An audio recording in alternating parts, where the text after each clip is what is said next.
also exist in the intersection of Judaism and queerness, so I'm so honored and excited to be here and to learn with all of you. I'm going to start with just an overview of the Reform movement's history with queerness, and then we're going to go into a little text study on Rebecca, who is my favorite matriarch and potentially my favorite character in the Bible, ? And we're going to look at her life and her experience and her character together and see how maybe she queers the story for herself in little ways. So I want to recognize and acknowledge that the Reform movement, for all of its progressive nature and its forethought, also didn't come to queer issues until relatively recently. It was the first of major religious institutions to fully accept and affirm queer identities, but I'm going to read some dates, and it might shock you at actually how recent a lot of this is. So I do want to acknowledge that and state that forward.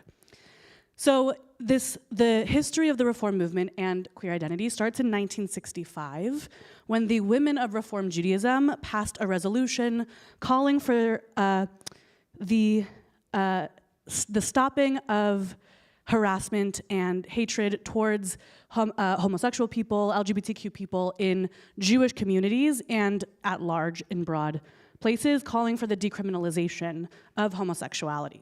1965. In 1977, the URJ, the Union for Reform Judaism, and the CCAR, which is the Union for Reform Rabbis, passed a similar resolution. So it first started with the women of Reform Judaism and then went larger to the movement as a whole, calling for human rights for all people, specifically acknowledging queer folk. In 1990, HUC, the rabbinical school, finally allowed openly gay students to apply and be accepted, which is not to say that there weren't queer rabbis before this. They just weren't openly gay and queer while in rabbinical school. And when they came out, if they came out, many did lose their jobs. It was a really big deal. Thankfully, in 1990, HUC said, this is against our values as a community and as the Reform movement, and so we're gonna get rid of that. And queer students were finally allowed to be admitted. In 2000, the URJ allowed gay marriage, which was the first of any big or any religious institution. But it wasn't until 2014 that they said it was part of Kiddushin. Kiddushin is a part of the marriage ceremony that considers it holy within Judaism as holy marriage. And so in 2000, the URJ said, Reform rabbis can and should, if they want to, marry queer folk, but we're gonna not include the Kiddushin part of the ceremony. And it wasn't in 2014 that the resolution passed that actually it is kadosh, it is holy, and that part should be included in marriages. Since then, there have been lots of resolutions for trans folk and non-binary folk to be included and affirmed in Jewish spaces, specifically in the Reform movement. It's almost no longer even a question in the Reform movement if people of queer identities should be or will be affirmed and accepted in our spaces. So that's the general overview of the Reform movement. And I want now for us to engage in this queering of identities together. We did the Prayer for Torah study earlier in our service, but I want to do it now with this intention of joining into the space to learn as a community. So it's the full bracha, and then it ends with la'asok b'divrei Torah. Baruch atah Adonai Eloheinu melech ha'olam asher kiddishanu b'mitzvotav v'tzivanu la'asok b'divrei Torah. I'm going to ask for volunteers to read throughout the learning today, so be ready to volunteer. And if our first volunteer wants to read these first two quotes on your source sheet. Rabbi. Queer theory questions cisgender and heterosexual identities being perceived as the standard and provides a thesis that revisits that field with a queer approach. And that's from Queer Theory of Communications, from Disciplining Queers to Queering the Discipline by Gus. Thank you. The second quote is, an institution or enterprise is fully inclusive only if it includes people as the kind of people they really are. And that's from Engendering Judaism by Rachel. Thank you. So this presentation is not going to try to convince you that Rebecca is queer, but it is about how she is queering women's roles in ancient Judaism, in the ancient Near East. And what I mean when I use queer as a verb, it is exactly this first quote. It is about challenging gender dynamics and being, as Rabbi Rachel Adler says, seen for who you authentically are. And I don't think that we always do that, specifically with Rebecca, which we're going to see in a minute. Next slide, please. So a quick overview of the presentation. We're going to go over Rebecca's genealogy just to situate ourselves in Torah. We're going to read the introduction to her and see what characteristics come up, how she's explained and described. We're going to see that she gets a choice, which is unique for women in Torah. We're going to see her as a prophetess, and we're going to see how she furthers our story. Next slide, please. Okay, so here is a very basic family tree. It all starts with Terach, who is Abraham's father. Abraham marries Sarah. They have their son Isaac, who marries Rebekah. But who is Rebekah? So Abraham has a brother, Nahor, who marries Milcah, who has Bethuel, who then has Rebekah and Laban. So Rebekah and Isaac, I think if I have this right, are first cousins once removed, which is very classic of the ancient Near East to marry within the family. And I add Laban, Rebekah's brother, because he becomes important later in Torah as Rachel and Leah's father. So this is the family tree that we have now. As you can see with the beautiful crown, we're going to focus on Rebekah. Next slide, please. Okay, so can I have another volunteer to read this first source, Genesis 24, 12 through 20? Thank you. And Abraham's servant said, "Let the maiden to whom I say, 'Please lower your jar that I may drink.' And he replies, 'Drink, and I will also water your camels. Let her be the one whom you have decreed for your servant Isaac. Thereby shall I know that you have dealt graciously with my master.' He had scarcely finished speaking when Rebekah, who was born to Bethuel, the son of Milcah, the wife of Abraham's brother Nahor, came out with her jar on her shoulder. The maiden was very beautiful and a virgin, no man having known her. She went down to the spring, filled her jar, and came up. The servant ran towards her and said, 'Please, let me sip a little water from your jar.' 'Drink, my lord,' she said, and she quickly lowered her jar upon her hand and let him drink. When she had let him drink his fill, she said, 'I will also draw for your camels until they finish drinking.' Quickly emptying her jar into the trough, she ran back to the well to draw, and she drew for all his camels." Thank you. So a little context for this text. Abraham sends his servant Eliezer, I'm a rabbi, to find, thank you, to find a wife for Isaac. And Eliezer is asking God, please show me the woman who Isaac is supposed to marry. Please help me find her. He says this, sort of prayer, and it turns out that God sends Rebekah. So what do we learn from this introduction about Rebekah? What are some of the characteristics? Shout them out. Kind, generous, beautiful, hardworking, strong, physically, yeah, thoughtful, assertive. Others? Courageous.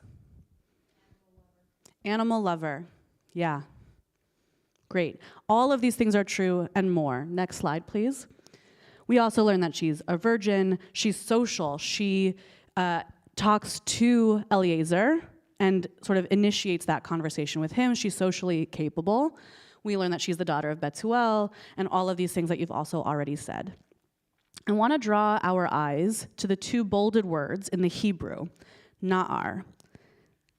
Actually, before I do that, what is similar between Rebekah, what we learn from her here, and some of the other words, the other women in Bible? What is similar? Virginity. Yeah. A very important piece of culture. Okay, Beth says nahar. Now, when you point that out, I'm like, okay, I want to know what the rabbi said about that too. Yeah. I jumped the gun. I forgot that I want to talk about this first, but we're going to get to Nahar. Yeah, she's beautiful. She's a virgin. She's young. She is. Sounds like she's in charge. I mean, she really, there's no one accompanying her. Yeah. So this is something that makes her different. And Different than all the other women at the well, like Moses had to take care of all the daughters, yeah. Yitro's daughters and stuff like that. This is different. Yes, very much so. So what makes her different here? She's alone. She's a woman by herself. She's socially capable, like we mentioned. She's physically strong, which is not a characteristic we get of very many women here. So there's something already changed about Rebecca in this narrative. So now if we can go to the next slide, we're gonna look at this thing called a kriyu kativ and focus on the word na'ar. So when fragments of Torah were found, they were unvocalized. They didn't have vowels, and we weren't necessarily sure how to pronounce every single word. And so the Masoretes, in the early years, added vowels to Torah so that we could read it properly. And we have these things called kativ, what was written, and kri, what should be said. And sometimes there are things in Torah that maybe got smudged, or were not preserved properly, or perhaps were spelling errors, or whatever the interpretation of the kriyu kativ is, in which something that is written should be pronounced differently. This happens a lot with a yud and a vav, that the line wasn't long enough, et cetera, things like that. But here is something a little bit different, and might I say, more interesting. So we have this word na'ar, which means a young lad, handsome, fit usually, a young boy. But we're talking about Rivka. So it should be na'ara, a young woman. And so it happens twice, actually. 5 times, twice in this paragraph I have here. And I want us to look more into this. So if I could have another volunteer to read on the next page, paragraphs 2, 3, and 4. So it starts with, of course. Mom, please. Of course, Rebecca is not a typical woman of the Bible, partly because of her masculine traits, physical strength, stamina, bold social behavior, and independence. Through the eyes of the servant, the biblical text itself seems to approve of the blending of stereotypically masculine and feminine traits. Might the character of Rebecca afford a more nuanced view of gender, one that extends beyond biological and social conventions? Perhaps. Though a far more radical view of Rebecca and gender emerges from a close reading of Genesis 24, not in the narrative per se, but on the page itself. 5 times in this chapter, the text refers to Rebecca using a word made up of 3 Hebrew letters, nun, ayin, resh, verses 14, 16, 18, 55, 57. Na'ar, the unvocalized 3-letter word, refers to a young man. In printed versions of the Hebrew Bible, that word is printed in a smaller font and without vowels. Next to it in the margins is a correction. Those same 3 letters, but with the letter hey added at the end. The significance? Add a hey to make it na'ara, and you get a young woman. This particular use of kativ involves substituting the term for a young woman, na'ara, for the word that is actually written in the text, na'ar. Were the Masoretes correcting a scribal error?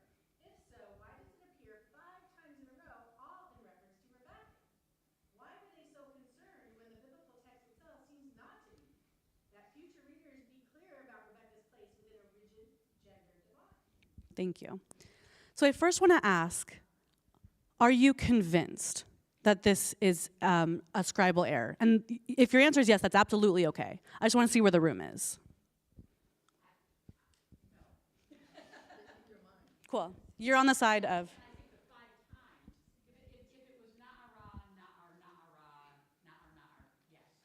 But the fact that it's really interesting, and of course just really makes me think about so many other things. Yeah, thank you. Other thoughts? I did not know this before. This is super cool. Great, cool. I'll take that.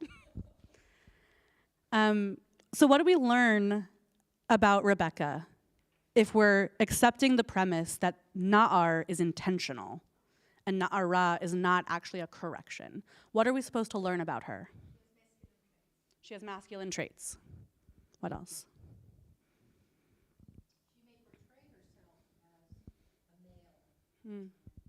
She may portray herself as a male at times.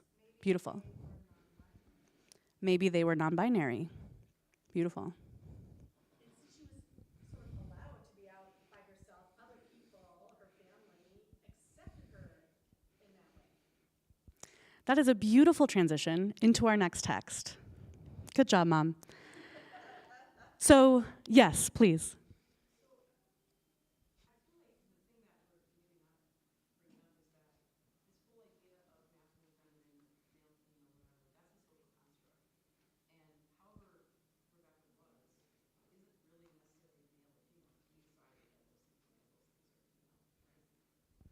Thank you for bringing that up. Yeah.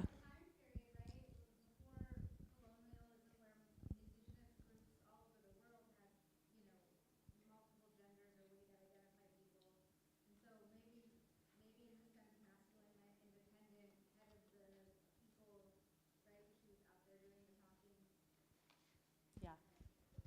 Yeah, thank you. And last night, we studied the 8 different genders that are recognized in Talmudic literature, and Sarah and Abraham, are it's all midrash, but are also recognized as on a fluid spectrum, which is why God needed to intervene for them to have a child, and Mm, so yeah, I think that's really interesting to see. beautiful.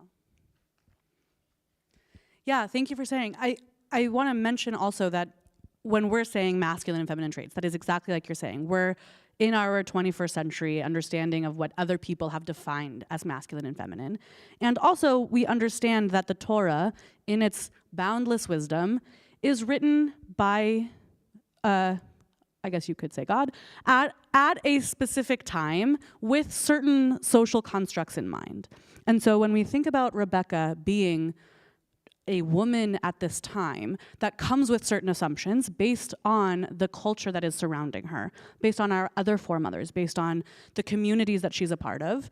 And I think that we now are able to look at her through a different lens and through these pieces of actual text and see her in a different way, as Rabbi Rachel Adler said, as she actually is. So let's go on into our next text. Next slide, please. About Rebecca actually having a voice and having a choice. Will someone please read source 2? Thank you. But her brother and her mother said, let the maiden remain with us 10 days, then we may go. He said to them, do not delay me now that God has made my errand successful. Give me leave that I may go to my master. And they said, let us call the girl and ask for her reply. They called Rebekah and said to her, will you go with this man? And she said, I will. Thank you. So we've been engaging in queer criticism of Torah, and I want to also bring in feminist criticism, which is trying to find women's voices in Torah that actually aren't there because it is very male-centric. We find this a lot during the Akedah, the binding of Isaac, when Sarah's voice is completely missed in the story. We don't hear from Sarah at all. But here, we actually don't have to do that, right? The text gives us Rebecca's voice. And not just that, but people ask her for it. Her family asks, what do you want to do in this moment? And she responds. Again, what are we learning about Rebecca here?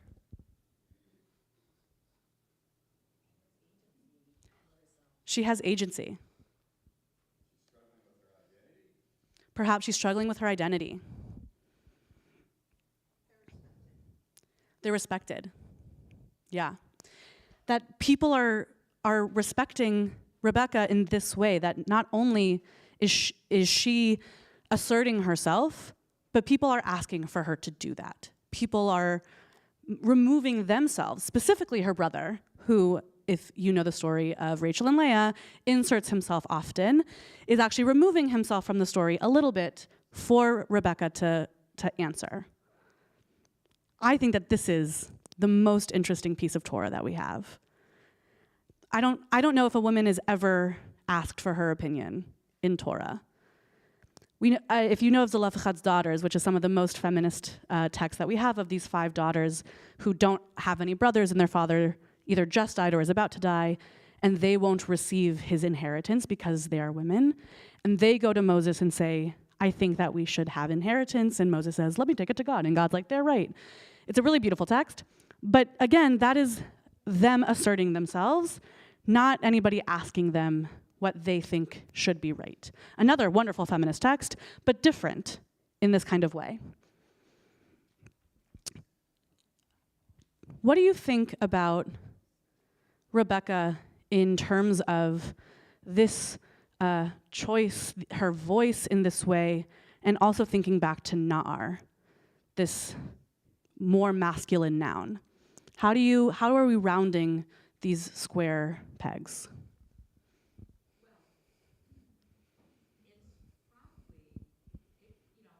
grew up in that family, and they knew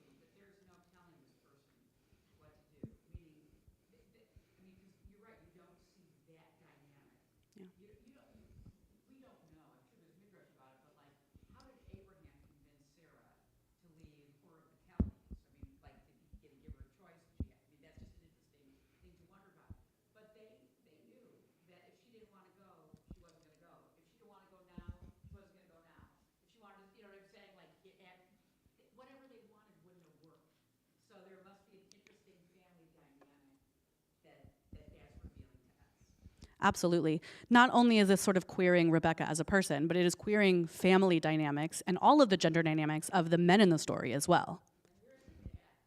And where is he? Such a good question. Because she's described as the daughter of Bethuel, but he's actually not in the story. It's the brother and the mother. A very good question. Any other thoughts? Kind of like a tomboy, but she's good looking, so. Most tomboys, I don't know, I'm generalizing now. In my mind, most tomboys aren't very attractive, but she is attractive. But the other traits, it seems like she's kind of like a tomboy. Great. Yeah, thank you. Emma.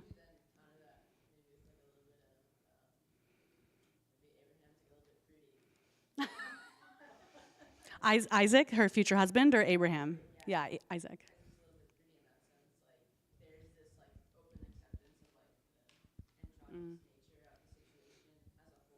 Mm.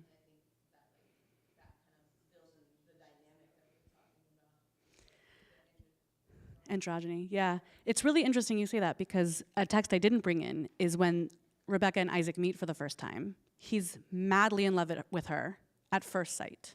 Whatever she looks like, all we have is that she's beautiful and also these other sort of non-physical characteristics that we've been talking about. And Isaac is smitten immediately. And so maybe he is a little fruity. Even more, I mean, that's so fascinating. It's also a new way to look at when Rebecca covers themselves with a veil. Like, maybe it's also because it's not exactly from a distance what you think, you know what I'm saying? I mean, there's so many layers to that, Yeah. too. And what Isaac gets to know is the person, not the gender, not the visage, and finds comfort in that. I think Beautiful. that's also really interesting. Yeah, thank you. Yes. Also that Rebecca has an adventurous spirit. She hasn't met her future husband. Yeah. And so a willingness just to accept that this will be the rest of your life and you don't know this person. Yeah. Which I think falls in line with the characteristics that we listed before about strength, both physical and probably this internal vigor. She's also socially capable, and we see that here as well. Yeah, thank you. I was going to say a little bit about that, but I'm also thinking about the way that you wrote that text up there. Because you put, and she said, I will, really big. I did? And I'm wondering if that's a little bit of a josh on, maybe she wants to get out of her family's house. I mean, they may seem like they're accepting, but she's still not married, or she maybe still feels trapped, even though they let her go to the well by herself. Right? Sure. So this opportunity to get out, no matter what awaits her, because she has no idea. That's an interesting Josh in sort of the exact opposite way that we've been saying here, right? That like, I think we've been mentioning that because they asked her, that infers some sort of queered family dynamics in that way, that they accept her as who she is and, you know, these things. But I think also an interesting perspective is maybe they don't, and she's ready to get out. Yeah, interesting. Okay, let's keep going. So our next text is on Rebecca as a prophetess. We've had a couple women be called prophets in Torah. Rebecca is not called a prophet when we think about her, but she is the only woman who actually receives prophecy. And let's read it. It's source 3. Will someone please read? Shelby, thank you. Isaac pleaded with God on behalf of his wife because she was barren, and God responded to his plea, and his wife Rebecca conceived. But the children struggled in her womb, and she said, "If so, why do I exist?" She went to inquire of God, and God answered her, "Two nations are in your womb, two separate peoples shall issue from your body. One shall be mightier than the other, and the older shall serve the younger." Thank you. Also, next slide, please. I forgot to say. So we have these 3 pieces of this, right? We have, well, there's 4. There's one that Isaac is first praying for Rebecca to give birth, or to become pregnant. And then she does, which I forgot to write up here. But then she is pregnant, and she I put pleads, but I want to focus on the Hebrew, which is lidrosh, which I've bolded for you in the text.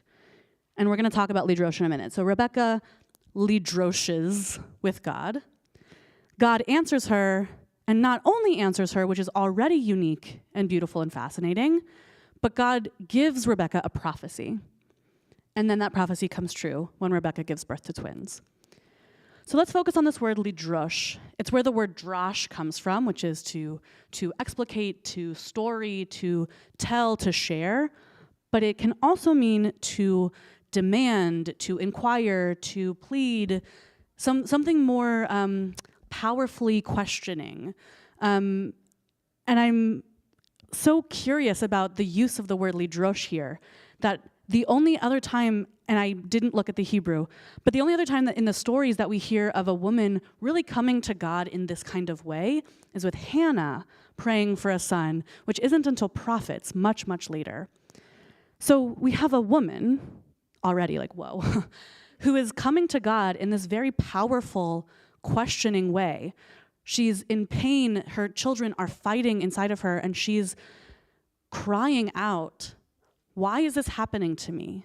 She is lidroshing to God, help me, tell me what's happening here. And God responds to her. And I want to also note the commentary that comes right underneath that source says that God speaks to Rebecca before God ever speaks to Isaac. In Isaac's entire story, God does not speak to him yet. God will speak to him in like a couple chapters. But Rebecca gets response from God first. And not only is it response, which again is unique and special on its own, it's prophecy. Thoughts? Yeah. So I've always viewed Isaac as sort of a minor patriarch, right? He doesn't really offer much. And he's the only patriarch that doesn't go anywhere, right? He's the only one who actually stays in the land. That's where Abraham and Jacob travel around. So the story, I'm just thinking this now, the story of our patriarchs and matriarchs only moves forward because of this conversation between God and Rebecca. Yeah. Which is really interesting, which say maybe the patriarch, We're going to get there. should be. We're going to get to Rebecca like forwarding the story in a minute. But yes, our narrative story comes through Rebecca here, through this prophecy. Also, just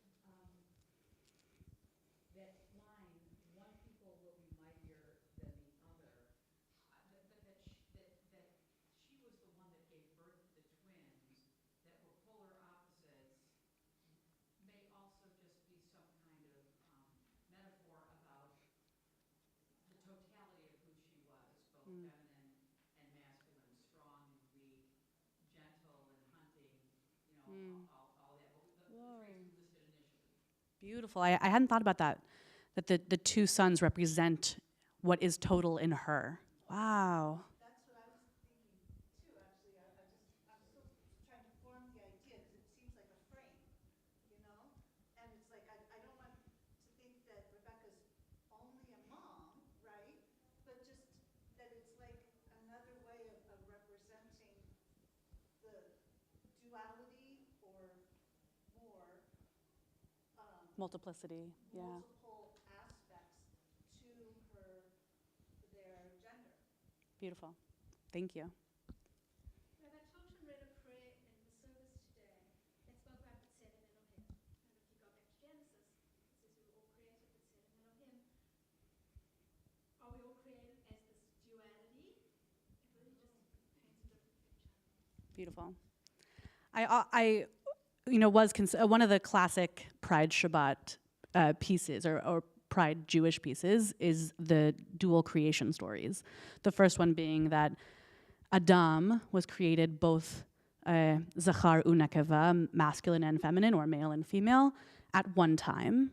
And then one chapter later, it says that Adam was created first and then Eve from his rib. And so I think that there's this notion of Rebecca being this pseudo-zachar unekeva, this masculine, feminine anomaly of a person who is forwarding our story in this way, really highlights that first creation story of human being made with both of these intentions in mind. So let's see how she does that. So I added that Rebecca favors Jacob. There's an interesting question about if she tells Isaac about the prophecy, which we don't know if she does. I think that we can infer that she doesn't, based on the trickery that we're about to read. Does she favor Jacob because he isn't the hunter, because he's more docile, because of the prophecy she knows that the younger will supersede? We don't know why, but there is this clear favoritism that's stated in text. But let's move on to the next slide and the next part of our story, which is Rebecca is the one who sort of makes our story possible. So this is our longest text. If two people want to read it, or if one person feels like they want to read the whole thing, I'd like a volunteer to read. Please, thank you. Rebekah had been listening as Isaac spoke to his son Esau. When Esau had gone out into the open to hunt game to bring home, Rebekah said to her son Jacob, I overheard your father speaking to your brother Esau, saying, bring me some game and prepare a dish for me to eat, that I may bless you, with God's approval before I die. Now, my son, listen carefully as I instruct you. Go to the flock and fetch me 2 choice kids, and I will make of them a dish for your father, such as he likes. Then take it to your father to eat, in order that he may bless you before he dies. Jacob answered his mother Rebekah, but my brother Esau is a hairy man, and I am smooth-skinned. If my father touches me, I shall appear to him as a trickster, and bring upon myself a curse, not a blessing. But his mother said to him, your curse, my son, be upon me. Just do as I say, and go fetch them for me. He got them and brought them to his mother, and his mother prepared a dish such as his father liked. Rebekah then took the best clothes of her older son Esau, which were there in the house, and had her younger son Jacob put them on. And she covered his hands and the hairless part of his neck with the skins of the kids. Then she put in the hands of her son Jacob the dish and the beer and the bread that she had prepared. Thank you. Will someone please read the commentary, and then we'll talk about both, the last text. One more volunteer. Thank you.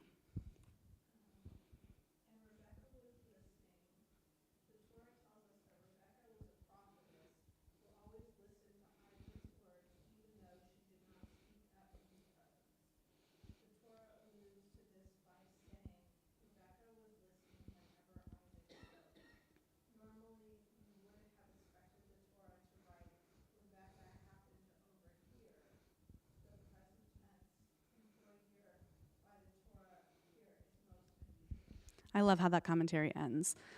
It's strange. It's very strange.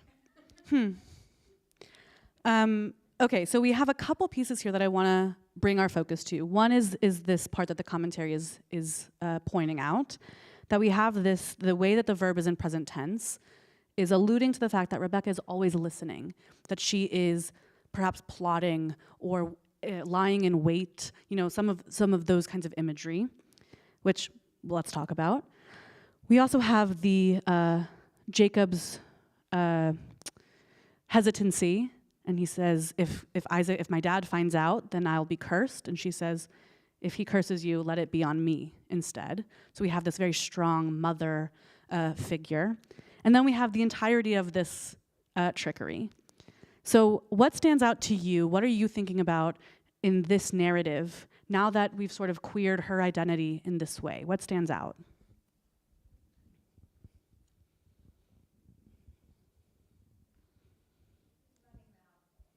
She's running the household. Yeah. Beautiful. She also knows how to assume dual roles, how to step into one and pretend to be another. Beautiful. Yeah.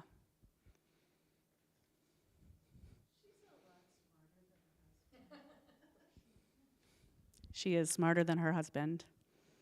Write that on my gravestone. Beautiful. What else? Well, I'm not so sure about that. Okay. Let's hear it. The man is dying. He's an old man. Yeah. And I don't think you're being fair. Maybe she's a better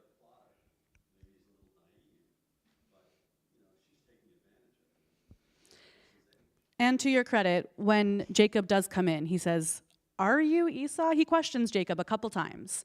So he's at least with it enough to be unsure that this is, actually Esau. So thank you, yeah.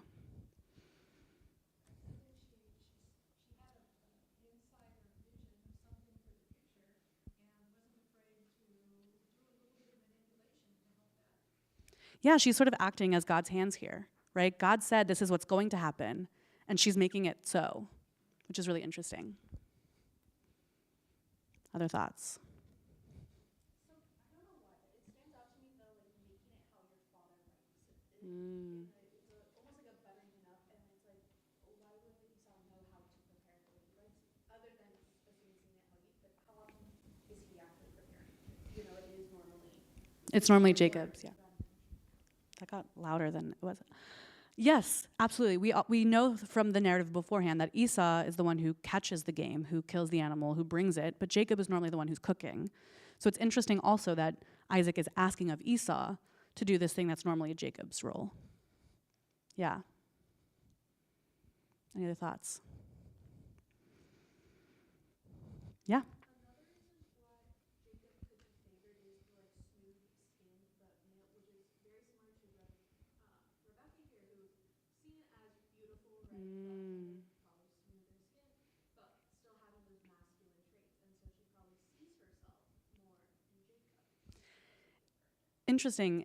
You sort of joked that maybe Isaac is a little fruity, but maybe Jacob shares these sort of similar attributes and characteristics of his mother, this mix of feminine and masculine in the same kind of way. Beautiful.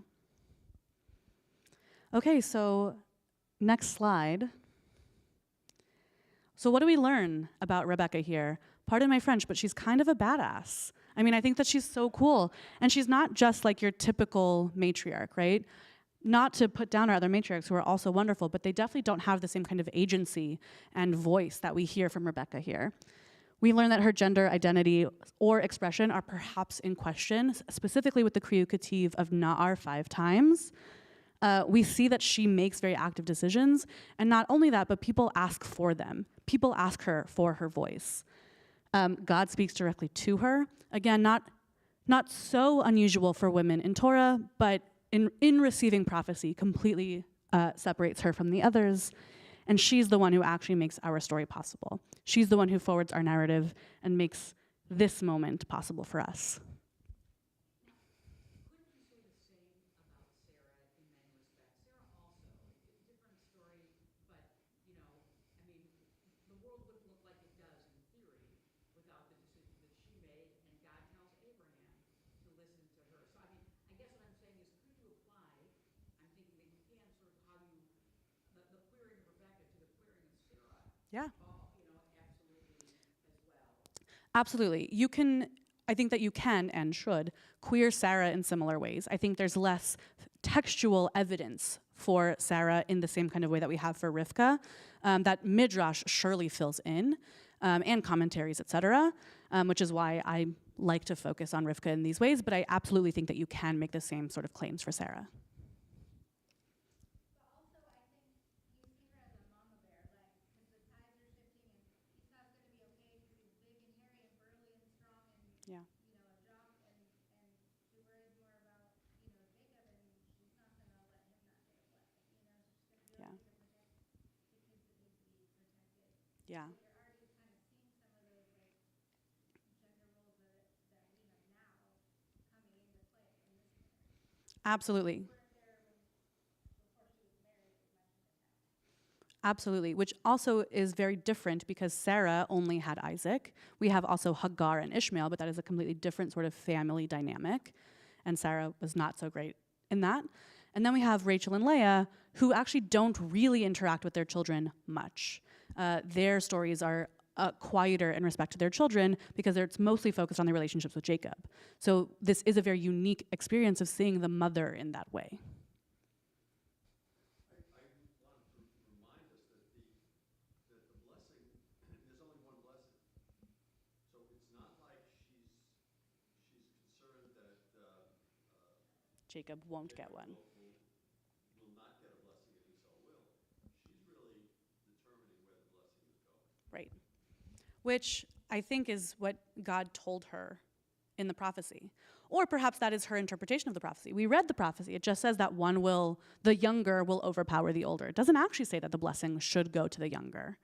So perhaps she got it completely wrong in this way, right? But we know that it worked out in the end, so I think that we can overlay that this is what needed to happen in this way. Or just that it happened in this way and it worked out. Marcia, and then back. Okay. So I'm reminded when I asked my rabbi of blessed memory, Hayamasa, who of my twins is the older and the younger? And he told me that although Mitchell was born before Noah, that it could be that Noah is the older and he told his brother to. How nice of him. That's beautiful. But I just wanted to bring it in that we don't always know who's the older and the younger. Yeah, thank you. The only thing, I often think about the family dynamics after Jacob leaves. I think about families a lot, and I realize, who took care of Isaac and Rebekah in their old age? It was Esau. And not only was it Esau, but even though Jacob was supposed to be the more sensitive one, we read about Esau, how upset he is when he hears his parents doesn't like his first wife, so he picks another wife. And you just get a sense that he's over there for dinner every week. And really take care. And so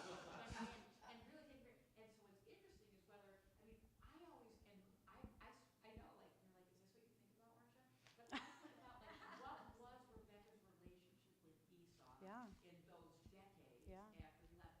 And was it actually wonderful? And did she actually really like him and now have a chance to appreciate his strength? And you know what I'm saying? Like, It's interesting. We didn't read the text, but it says that Isaac favored Esau, and Rebekah favored Jacob. So each of them had a favorite kid, which is very clear. We're not supposed to have favorites. We do. And the text is clear who's the favorite for each parent. And so it's really interesting to think about also, what was Isaac's relationship to Jacob? What was Rebekah's relationship to Esau? We're talking about this mama bear, right? This like very protective over Jacob, and she had another son. And what does that relationship look like? We don't know. I think that it's clear that she's the beginning of the strong Jewish woman persona. She makes her mind up, she takes responsibility for what she does. Yeah. Thank you. Are there any last questions, comments, thoughts on Rebekah being queered in Torah? I think just adding on to the fact that she makes decisions, I think it's interesting that we could read that she also is change her mind when she says I will go with him, and clearly here she's going against him, and I think especially Jewish women, there is a humility that is theologically productive in ways that doesn't exist from men. And I really liked that you had Rachel Adler here because she famously changed her theology on family purity laws. Yeah. Yeah. Just that ability to change your mind is. I'm glad that you brought her back, because I wanted to end with that the entire point of my presentation, and also I think of Pride, is not necessarily about inclusion, but about affirmation, right? That we should be seeing people as they are, as they want to be seen. That we have text about who Rebekah is, and it's up to us to see her that way. And I, present as myself, and I hope that you see who I want you to see, who I really am, as we are hoping to see people in the queer community as they are. And so thank you for engaging with me in queering Rebekah, and I hope that you have a lovely rest of your Shabbat.